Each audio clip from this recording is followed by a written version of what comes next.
पालक पाई साई बाबा हम गुलाम को दरे पाप से इज्जत पाई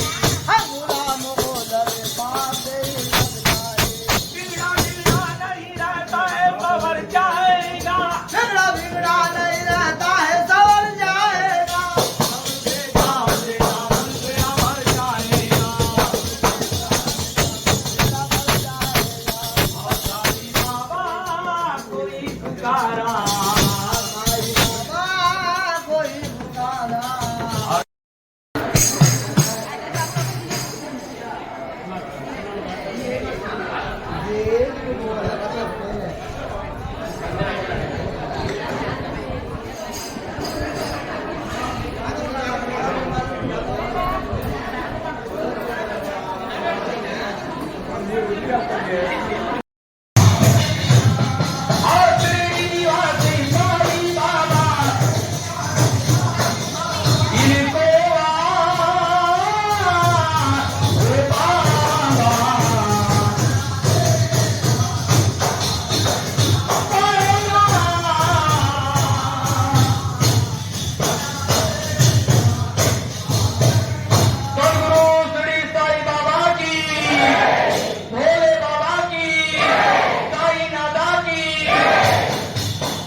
शिरं पूजयामि। ॐ विशालवक्षाय नमः। वक्षस्थलं पूजयामि। ॐ शुद्धहृदयाय नमः। हृदयं पूजयामि। ॐ शिष्यवत्सलाय नमः। स्तनौ पूजयामि। ॐ आत्मोद्धारकाय नमः। भुजौ पूजयामि। ॐ दानहस्ताय नमः। ॐ कम्बुकण्ठाय नमः। कण्ठं पूजयामि। ॐ प्रसन्नवदनाय नमः। मुखं पूजयामि। ॐ मृदुभाषणाय नमः। जिह्वां पूजयामि।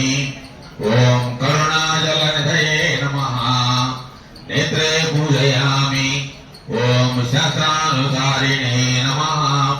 कर्णौ पूजयामि। ॐ सर्वज्ञाय नमः। सर्वाण्यङ्गानि पूजयामि।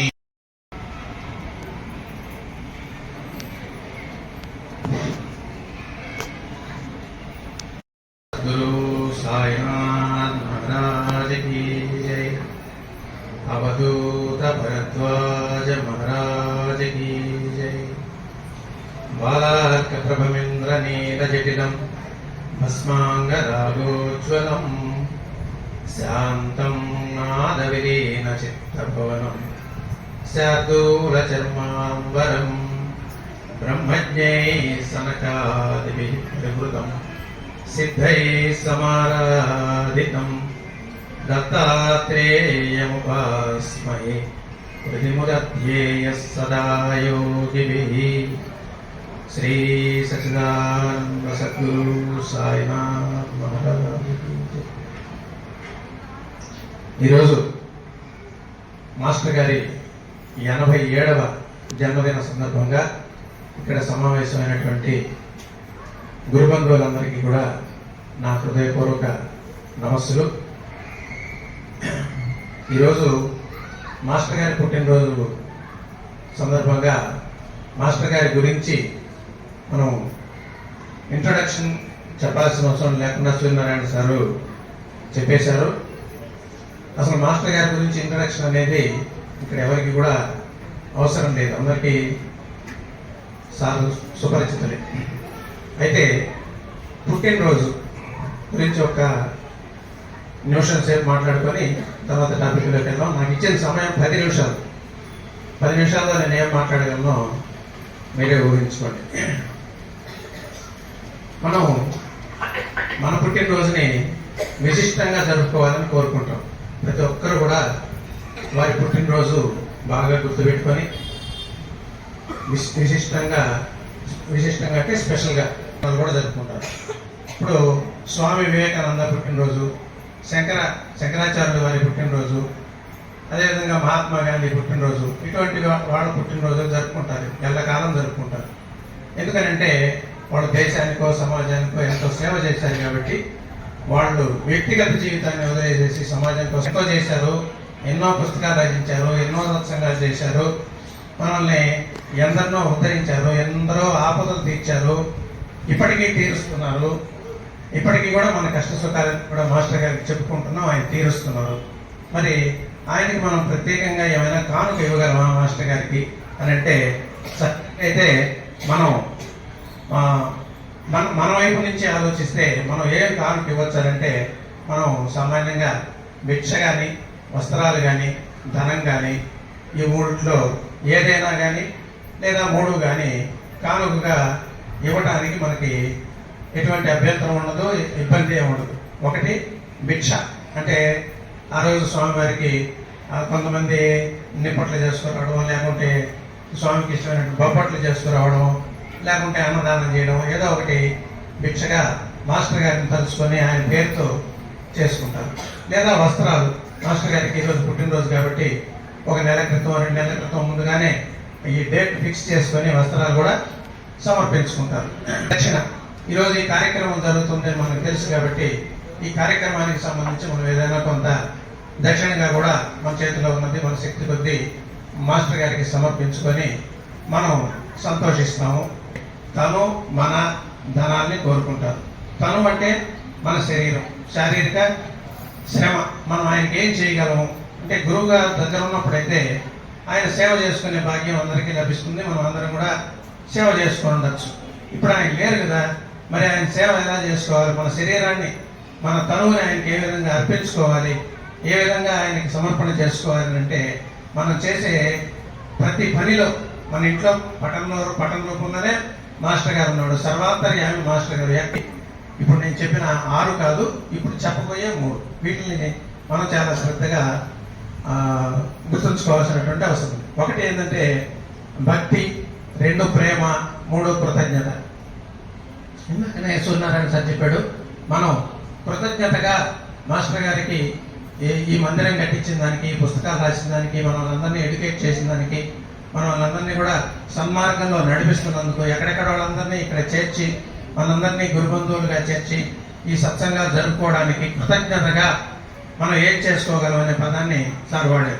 ఆ విధంగా ఉన్నప్పుడు మాస్టర్ గారు సంతపేటలో మాస్టర్ గారు ఇల్లు తీసుకున్నారు. అక్కడ అప్పుడు ఉన్నప్పుడు ఏం చేశారంటే, ఒక వృద్ధురాలు ఉండేది పాపం, ఒక 80 సంవత్సరాలు బాగా వంగిపోయి, ఆమె కర్ర పట్టుకొని బాగా వంగిపోయినటువంటి పండు ముసలి అప్పుడప్పుడు మాస్టర్ గారు ఉన్నప్పుడంతా వీలైనన్ని సార్లు మాస్టర్ గారి దగ్గరికి వచ్చేది. ఆమె చాలా నిరుపేదరాలు.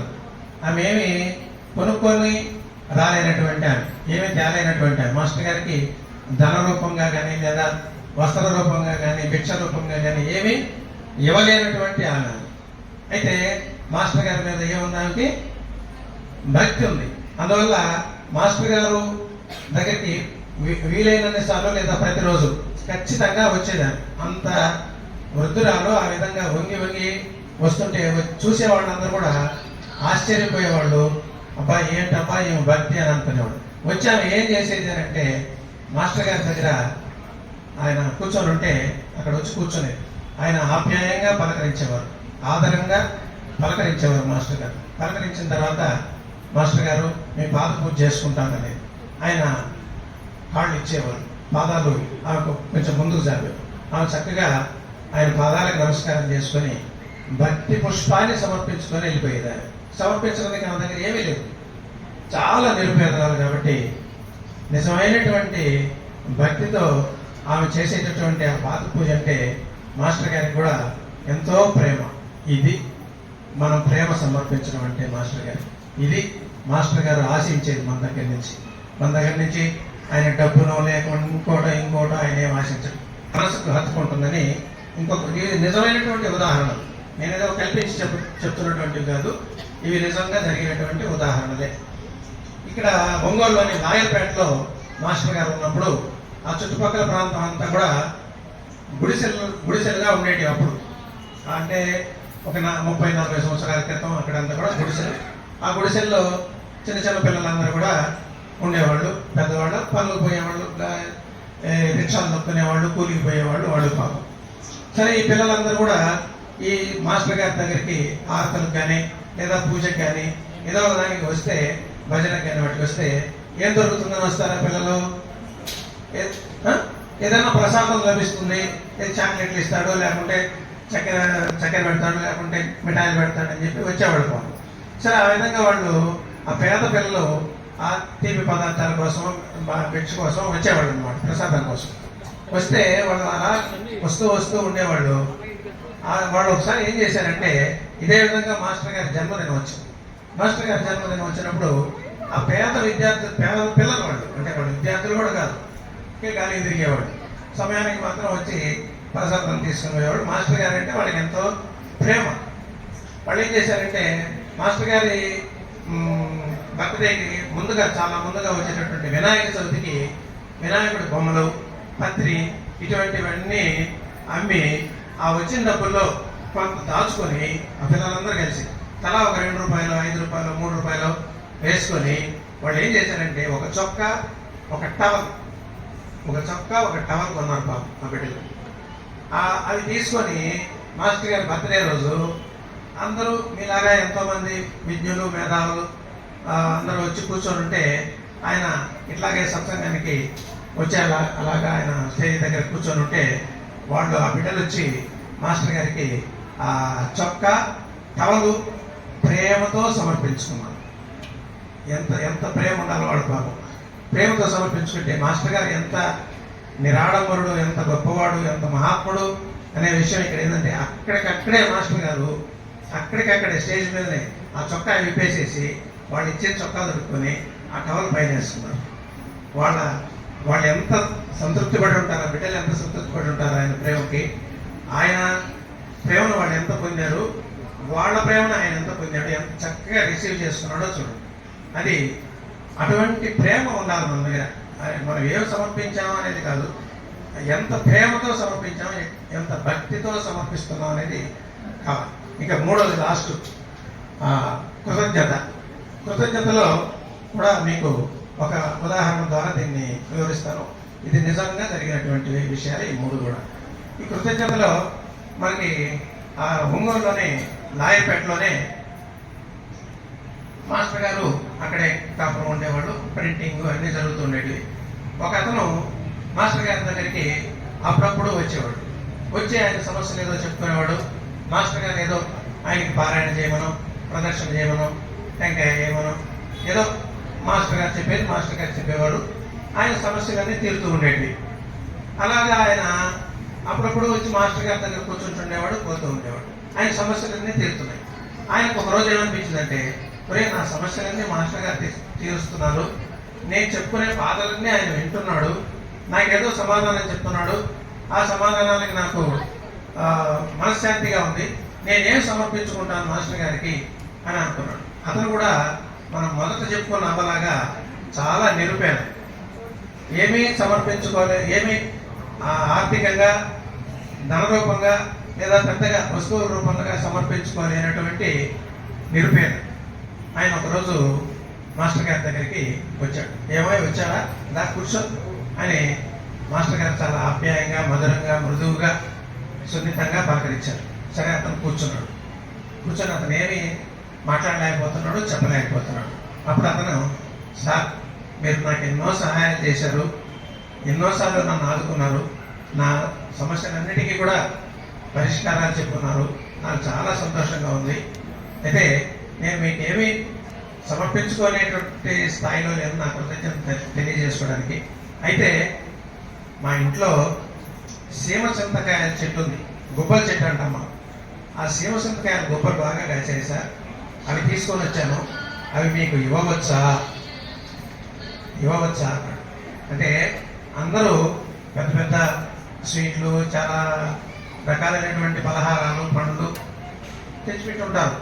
తెస్తుంటారు. ఈ సీమసింత గుప్పలు తీసుకొని వచ్చి మాస్టర్ గారికి ఇవ్వడము అనేది చాలా ఇబ్బందికరమైనటువంటి విషయం ఎవరికైనా. అందుకని అతను అడిగి, ఒరే ఏంట్రా అంటావు, ఏదో మాట అంటారే, ఇట్లే నాకు చాలా ఇష్టం అసలు అని చెప్పి ఆ సీమసింత గుప్పలు తీసుకొని దాంట్లో ఎర్రగా ఉండేటువంటి ఎర్రగా అయితే బాగా పడింది, వాటిల్ని గింజలు తీసేసి నోట్లో వేసుకున్నారు మాస్టర్ గారు. అతను పొంగిపోయాడంతే, చాలా సంతోషపడ్డాడు. ఎంత చిన్న మనం ఇస్తే, చిన్న వస్తువు ఇస్తే ఎంత సంతోషపడ్డాడు మాస్టర్ గారు అని చెప్పేసి ఆయన మాస్టర్ గారి కాళ్ళ మీద పడిపోయేసి బోర్ను ఏడుస్తూ కాళ్ళు తడిపేశాడు. అతను ఏడవనిచ్చి కాళ్ళు గడిచిపోయిన తర్వాత మాస్టర్ గారు లేపి, ఒరే నువ్వు నాకు ఇవి సమర్పించుకుంటాను అనుకుంటున్నావా, నువ్వు ఏమీ సమర్పించకపోయినా సరే, నేను ఇది సమర్పించుకోవాలి అన్న భావన నీ మనసులో ఉంటే చాలు. నువ్వేమి సమర్పించకపోయినా, నేను చొక్కా సమర్పించుకోవాలా, లేకుంటే నేను శాలువా సమర్పించుకోవాలా, ఇంకొకటి మన హృదయపూర్వకంగా నువ్వు ఆ భావంతో ఉన్నా కూడా నాకు అర్థమైపోతుంది, నాకు తెలుస్తుంది, నేను దానికే సంతోషిస్తాను అన్నాడు. కాబట్టి ఈ విధంగా మనం మాస్టర్ గారికి ఏమి సమర్పించుకోగలమంటే భక్తి, ప్రేమ, కృతజ్ఞత, ఇంతకన్నా మనం సమర్పించుకోవాల్సింది ఏమీ లేదు. అయితే ఈ 9 ఏమైనా సరే సమర్పించుకునేటప్పుడు ఒక చిన్న జాగ్రత్త మనం పాటించాల్సిన అవసరం ఉంది. అదేంటంటే అహం, నేను సమర్పించాను, అదిగో ఆ శాలువా నేను సమర్పించింది, అదిగో ఆ పూలమాల నేను ఇచ్చింది అని ఆ నేను అనే అహంకారం కానీ, ఆ నేను కానీ అది లేకుండా మనం సాత్విక భావంతో మాస్టర్ గారికి మనం ఏదో ఇవ్వగలుగుతున్నాము. ఆయన ఇచ్చినటువంటి శరీరంతో, ఆయన ఇచ్చినటువంటి డబ్బుతో, ఆయన ఇచ్చినటువంటి ఉద్యోగంతో, ఆయన ఇచ్చినటువంటి ఆరోగ్యంతో ఆయనకు మనం ఏదో సమర్పించుకోగలుగుతున్నటువంటి సత్వగుణమే ఉండాలి. కానీ దీంట్లో రజోగుణం కానీ తమోగుణం కానీ నేను అన్న అహంకారం కానీ ఉంటే వీటిలో ఇవేవి సమర్పించినా కూడా అది వృధా అవుతుంది. చంద్రశేఖర్, ఈ అమ్మాయి అప్పట్లో మాస్టర్ గారి దగ్గరికి తన బాల్యంలో వస్తుండేది. తన అనుభవాన్ని చెప్తున్నాను.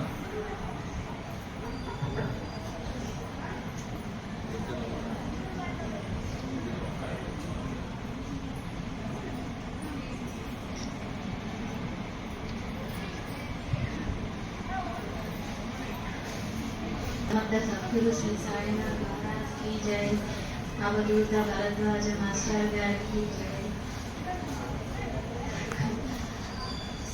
భరద్వాజ మాస్టర్ గారితో చాలా అనుబంధం ఉంది. చిన్నప్పుడు అంతా అమ్మ ఎక్కువ భరద్వాజ మాస్టర్ గారి దగ్గరికి వచ్చింది. అందరి భక్తులలో మా నాన్న కూడా భక్తుడు స్వామికి. అప్పుడు నేను చిన్నప్పుడు ఒకసారి ఒక సంఘటన జరిగింది. మేము షద్దీకి వెళ్ళేవాళ్ళం ఎక్కువగా. ఒకసారి అట్లాగే పోతూ ఉంటే ట్రైన్లో 1 month వరకు ట్రైన్ ఉంటుంది. అక్కడి నుంచి బస్సులో వెళ్ళాలి. బస్సులో వెళ్తుంటే అక్కడ బస్సుకి విండోకి అద్దం ఉంటుంది అన్నమాట. ఇప్పుడు లాగా సైడ్ వైజ్ ఉంటుంది, పైనుంచి కింద ఉంటుంది అన్నమాట. హ్యాండ్స్ ఇలా పెట్టి చూపిస్తా ఉంటే పైనుంచి అద్దం పడిపోయింది. చేతులంతా నలిగిపోయి బ్లడ్ వచ్చేసాయి అన్నమాట. నాన్న వాళ్ళు బాగా కంగారు పడిపోయారు. వేళ్ళంతా విరిగిపోయాయేమో అని చెప్పి రక్తంతో తడిచిపోయాయంట మొత్తం క్లాత్ అంతా. సరే అని చెప్పి వెళ్ళి షద్దీకి వెళ్ళంగానే హాస్పిటల్లో, షద్దీ బాబాకి సంబంధించిన హాస్పిటల్ ఉంది, అందులో చూపించగానే ఒకే ఒక కట్టు, అంతే, ఏం కాలేదు, మొత్తం సెట్ అయిపోయింది ఫిగర్ అంతా కూడా. అట్లా ఒక సంఘటన జరిగింది. అలాగే నేను చిన్నప్పుడు ఒకసారి నాకు విపరీతమైన జ్వరం వచ్చిందంట. అంతకుముందు ఎక్కడ హాస్పిటల్స్ ఉండేవి కాదు. విద్యానగర్లోను ఈ దర్గాపూర్లో పెద్ద హాస్పిటల్స్ ఉండేది. మా నాన్న వాళ్ళు ఎక్కువ నెల్లూరుకు గూడూరుకు అట్లా తీసుకెళ్ళాం. అప్పుడు పెద్ద తుఫాన్ వచ్చడం రావడం వల్ల బస్సులు అవేమి లేదు, ట్రాన్స్పోర్టేషన్ లేదు, ఎలా తీసుకెళ్ళాలా, అంత ఫీవర్ వచ్చేసింది.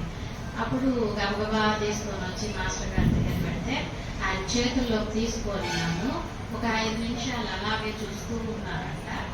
అంతే, ఫీవర్ తగ్గిపోయిందంట. అలా మాస్టర్ గారితో చాలా చాలా చాలా అనుబంధం ఉంది మా నాన్నకి, నాకు, ఇక్కడ అందరికీ. నిండిపోయింది, ఆయన ధ్యానంతో నిండిపోయింది. శిరీష గారికి సాయి మాస్టర్ ఆశీస్సులు సభ లభించాలి. తర్వాత కే భాను.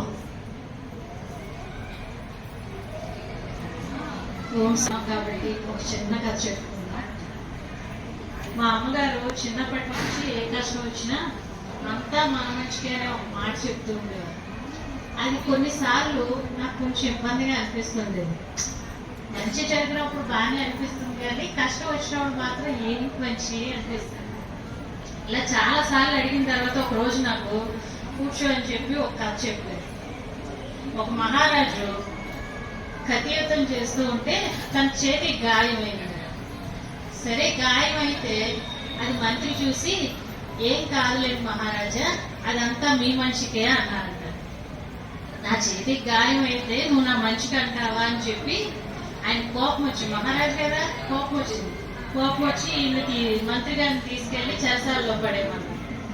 సరే, చెరసాలలో పడేసిన వెంటనే మంత్రి అన్నారంట, మళ్ళీ ఇది కూడా నా మనిషికే అన్నారంట. ఆయనకి ఇంకా కోపం వచ్చింది. సరే అని మరుసటి రోజు మహారాజు వేటకి వెళ్ళాడు.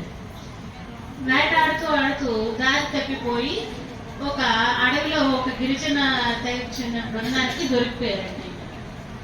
ఆ రోజు ఆ మహారాజుని బలి ఇవ్వటానికి వాళ్ళు సిద్ధం చేసుకున్నారు. తీరా బలిచ్చే టైంకి ఆయన చూసి, ఈ జీవి బలికి పనికిరారు అని చెప్పి వదిలేశారు. అప్పుడు ఆయనకి వెంటనే మంత్రి గారు అన్న మాట గుర్తొచ్చింది, అంతా నా మంచికే జరిగింది అన్నది. సరే, ఇదే గాయం తగిలింది కాబట్టి నా మంచిగా అయింది, కానీ ఈయన చెరసాల్లో పడేస్తే ఆయన కూడా నా మంచిగానే ఎందుకన్నారు అని అనుమానం వచ్చి గబగబా వచ్చి చెరసాల నుంచి మంత్రి గారిని తీసుకురండి అని చెప్పి తీసుకొచ్చిన తర్వాత నాకు ఈ మంచి జరిగింది, మరి మీకే మంచి జరిగింది అన్నాను.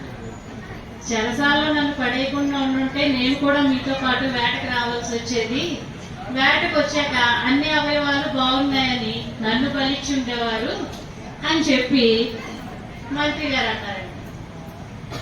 అప్పుడు మా అమ్మ చెప్పింది, ఇప్పుడు నీకు అర్థమైందా, ఏది జరిగినా కష్టమైనా సుఖమైన ఏదైనా కానీ మన మంచికే అని. బాబాని ఒకటే కోరుకోమనేది, నాకు ఇది ఇవ్వు అని కాకుండా ఏది మంచిదో అది ఇవ్వు అని.